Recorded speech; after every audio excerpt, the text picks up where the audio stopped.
السلام عليكم، عاملين ايه يا حبايبي؟ ان شاء الله تكونوا بخير. النهارده بقى هنعمل معاكم اكله جميله كده، اكله شتويه. هنعمل القلقاس. اهو انا جبت القلقاسيه دي كيلو وربع. انا بجيب قلقاسيه واحده عشان تاخد سوا واحد بس، عشان لو جبت اتنين ممكن واحده هتستوي وواحده ايه هتتاخر في السوا شويه. فدي كيلو وربع كده. انا جبت الخضره بتاعتها، حزمه كزبره اهي خضره وحزمه السلق. هنعمل ايه يا بنات بقى؟ انا هاخد الورقه دي بس الخضره بتاعه السلق دي بالشكل ده كده، وهاخد الورقه دي بتاعه الكزبره الخضره برضو بالشكل ده كده. هعملهم بقى كده، هقطفهم وبعدين هغسلهم وهعملهم في الخلاط ونرجع مع بعض. تاني يا بنات، انا خرطت القلقاسيه بتاعتي اهي. انا ما غسلتهاش، احنا كنا زمان بنغسله دلوقتي ما بنغسلهوش.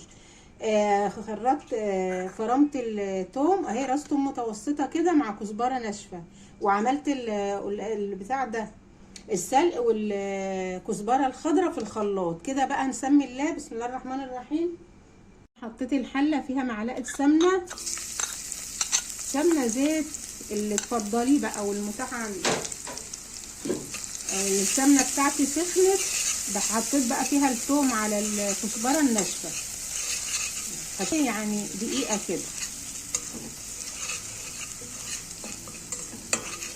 خلاص كده التومه اتعملت اتشوحت مع الكزبره. انا حطيت بقى السلق مع الكزبره الخضراء. التوابل بتاعتي يا بنات كده ايه، انا حطيت الملح كده، حطيت فلفل اسمر كده، كمون. خلاص انا حطيت البهارات. هحط القلقاس ونقلبه تقليبه كده.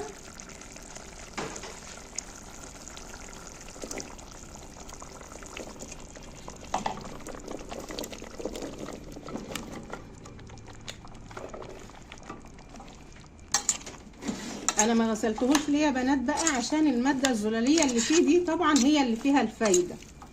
من ساعه ما عرفنا ما بقناش نغسله.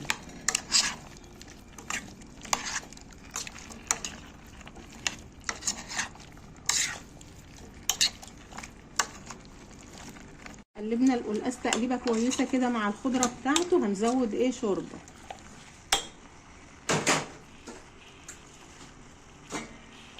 كده. الفراخ بتاعتي اتسلقت بقى، هاخد منها الشوربه وازود القلقاس.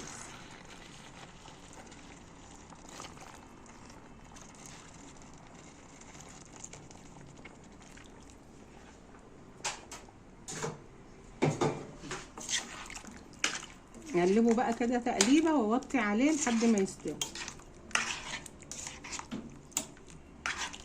خلاص بقى القلقاس خلص اهو، استوى بسم الله ما شاء الله، ما خدش وقت على النار. قلقاس الشتاء يا جماعه جميل جميل روعه، ما خدش 5 دقايق اهو زي الزبده اهو.